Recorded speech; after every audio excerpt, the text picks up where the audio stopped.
Arahnya sudah semakin baik tujuan dari Presiden untuk bisa meningkatkan value dari penanaman modal di Indonesia. Nah, tapi bagaimana kemudian balancing-nya dengan utang? Nah, ada Komisi 11 pasti tahu. Silakan, Prof. Ya, tetapi sebelum itu ya, Mano, Tiongkok ini kan negara dengan kekuatan ekonomi nomor 2 terbesar di dunia.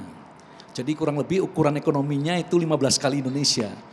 Kalau dilihat pendapatan per kapitanya, Tiongkok kurang lebih 10.000 US, kita 4.000 US. Jadi Tiongkok ini sedang bertransisi dari sektor industri bernilai tambah rendah ke sektor bernilai tambah tinggi. Itu sebabnya produk-produk Tiongkok sekarang mulai masuk ke high tech. Yeah. Nah, ini peluang bagus untuk bekerja sama. Dua kekuatan ekonomi yang cukup besar, kalau di Asia pasti yang terbesar dua-duanya ini.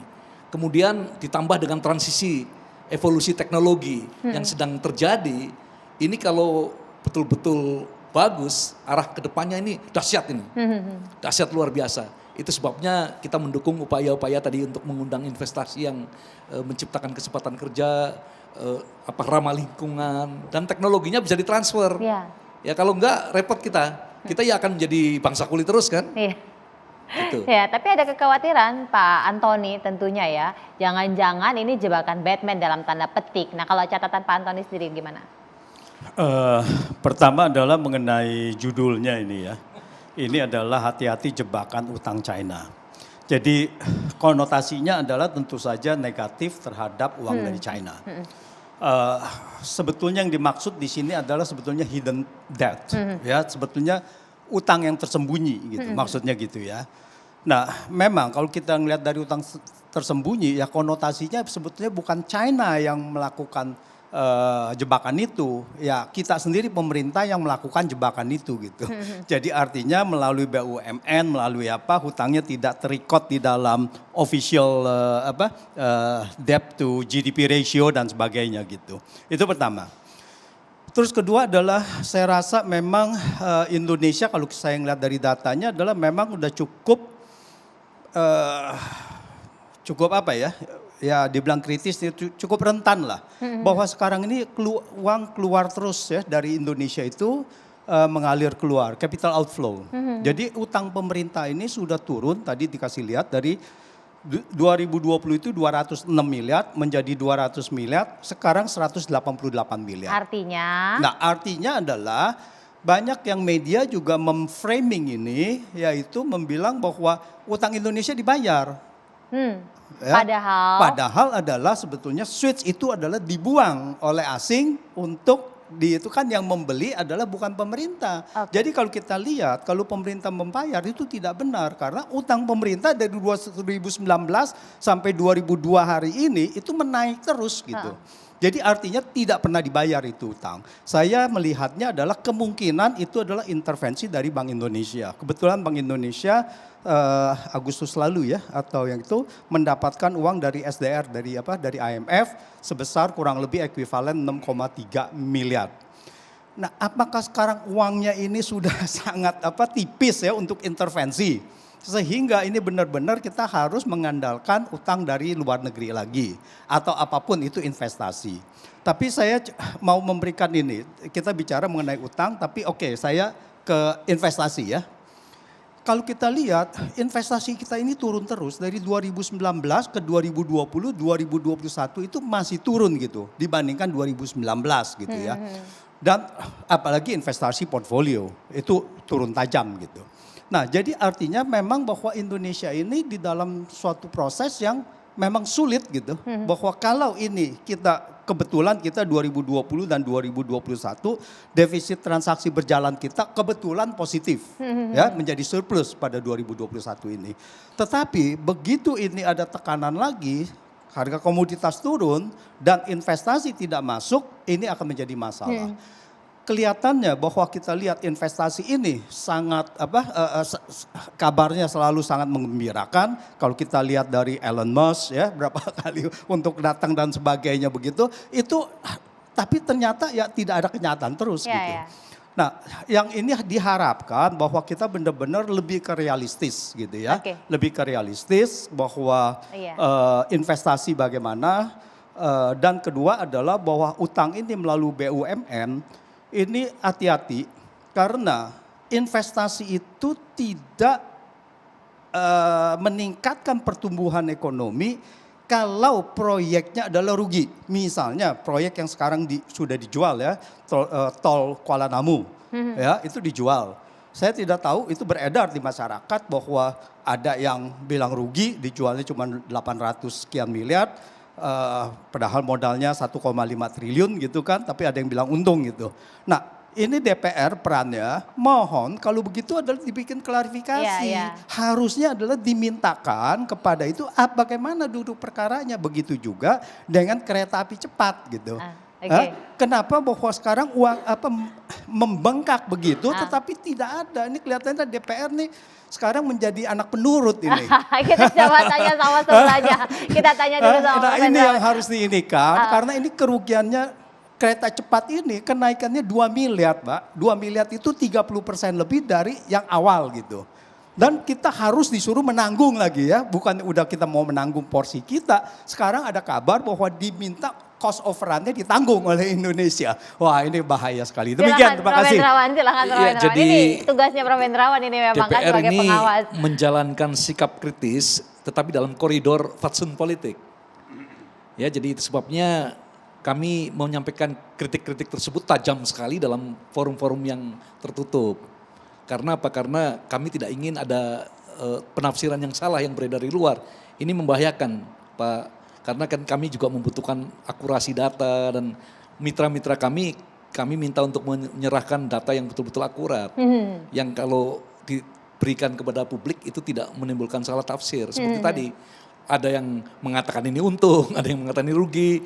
Terus kasus kereta cepat Jakarta-Bandung ini kan memang sudah menjadi perdebatan publik yang luar biasa. Dan ini tentu saja akan menjadi perhatian untuk tahun-tahun ke depan juga loh, bukan hanya yang sudah lewat. Iya, ini yang perlu di-clearkan dari Komisi 11, apakah memang utangnya tadi yang disampaikan Prof. Hendrawan itu dipindahkan atau?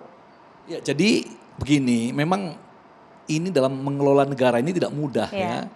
Kalau utang melalui satu pintu sudah mentok dan biayanya lebih mahal, maka kita harus kreatif, menciptakan pintu yang lain. Kalau pintu yang lain juga sudah mulai sumpek, kita ciptakan pintu yang lain. Itu sebabnya tadi Pak Antoni mengatakan ya, kalau melalui kantong APBN sudah mentok karena ada patokan defisit ya. Kemudian BUMN dimanfaatkan untuk berutang. Ini juga mulai mentok. Kita buat lembaga-lembaga lain yang tujuannya untuk apa? Untuk tadi menciptakan creative financing. Masalahnya kita masih membutuhkan dana pembangunan yang besar.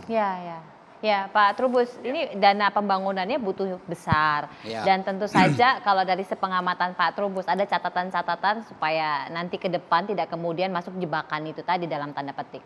Iya, menurut saya yang perlu dilakukan oleh pemerintah adalah bagaimana komunikasi publiknya yang transparan ya, terkait dengan utang, terkait dengan investasi. Karena selama ini publik kan melihat bahwa apa yang diucapkan ataupun yang dijanjikan oleh pemerintah itu selalu dalam tanda petik diingkari gitu. Itu yang menjadi publik sering melihat bagaimana kemudian kinerja pemerintah itu selalu menjadi sorotan. Itu persoalan yang kedua, bahwa baik investasi maupun utang, tadi sudah dijelaskan sama Mbak Tesla tadi, itu memang dua hal yang berbeda, tetapi masyarakat atau publik melihatnya itu seringkali saling berkelindan, saling kait mengait. Nah, ini memang hal yang sangat diperhatikan adalah selama ini misalnya investasi itu publik melihatnya justru banyak kerugiannya daripada keuntungan yang digambarkan kan gitu. Jadi ini yang misalnya kerusakan lingkungan, lahan yang dulunya produktif jadi tidak produktif. Bahkan masyarakat istilahnya lokal itu banyak yang terpinggirkan oleh aktivitas pembangunan itu sendiri. Banyak juga investor-investor yang sepertinya tidak peduli dengan kondisi sosial masyarakat yang ada di tempat di mana lokasi pembangunan itu dilaksanakan. Nah, itu menjadi catatan tersendiri. Tetapi memang terkait dengan utang itu sendiri,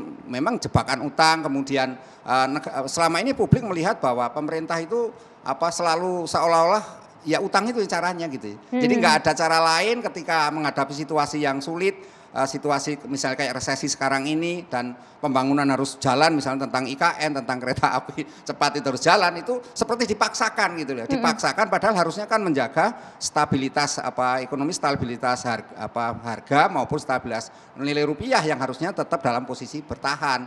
Dan ini publik mengharapkan istilahnya ini public trust gitu loh. Public trust itu yang penting karena kalau tidak ya yang terjadi apa yang disampaikan oleh pemerintah terjadi gap di bawah kan publiknya menganggap itu nggak bisa dipercaya apalagi kemudian maaf aja negara-negara yang disebut itu selalu kan dari dulu ya polanya seperti itu pola-pola di mana kalau memberikan hutang pada akhirnya juga ya keuntungannya yang didapat Indonesia nggak begitu banyak gitu dalam jangka panjang ya pada akhirnya publik melihat ujung-ujungnya APBN juga dalam pembangunan itu gitu. Jadi selalu publik itu melihatnya seperti itu, Mbak. Ada kekhawatiran loh Prof sebenarnya. Iya, sebenarnya begini, kalau kita memiliki sumber-sumber pendanaan yang lebih bervariasi, juga belum naik loh, itu Prof. bagus ya. Tetapi kan kondisinya dalam jangka pendek kita tidak memiliki banyak alternatif, Mas. Kalau dalam jangka menengah misalnya kalau tax ratio kita bisa kita tingkatkan ke angka 13-15%, maka tentu ketergantungan kita terhadap utang bisa kita tekan, ya kan? Tetapi dalam kondisi yang sifatnya jangka pendek, pilihan-pilihan itu menjadi terbatas.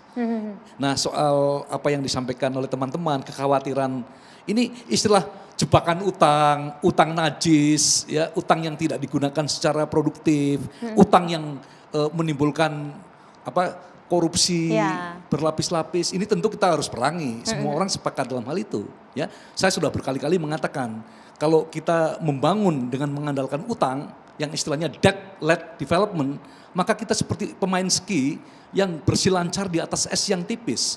Batu yang kecil bisa menjatuhkan. Ya, itu sebabnya kita harus hati-hati. Itu sebabnya di DPR kami terus-menerus menekankan kepada Kementerian Keuangan, utang harus dibuat transparan, produktif, ya, akuntabel. Kalau tidak bahaya. Pertaruhan kita adalah masa depan generasi muda loh, generasi yang akan datang. Ya. Tetapi Pak Trubus mengatakan ada persoalan-persoalan pengingkaran atau apa yang disampaikan tidak benar dan seterusnya, ini harus disampaikan secara terbuka. Karena pemerintah terbuka juga untuk mendapatkan kritik-kritik seperti ini. Ya. Jadi Pak Trubus harus lebih rajin ya menyampaikan kritik. Karena kritik yang konstruktif itu vitamin ya, bagi deliberasi demokrasi dan keputusan-keputusan yang terbaik dalam kebijakan publik. Kehati-hatian itu tetap penting dan kritik yang diberikan secara konstruktif tentunya bisa menjadi dalam tanda petik obat agar kita ini menjadi semakin sehat. Lah seperti apa kemudian upaya realisasi dari komitmen yang tadi sudah disampaikan oleh Teti Natalisa sesaat lagi? Kita akan lanjutkan, tetaplah bersama kami.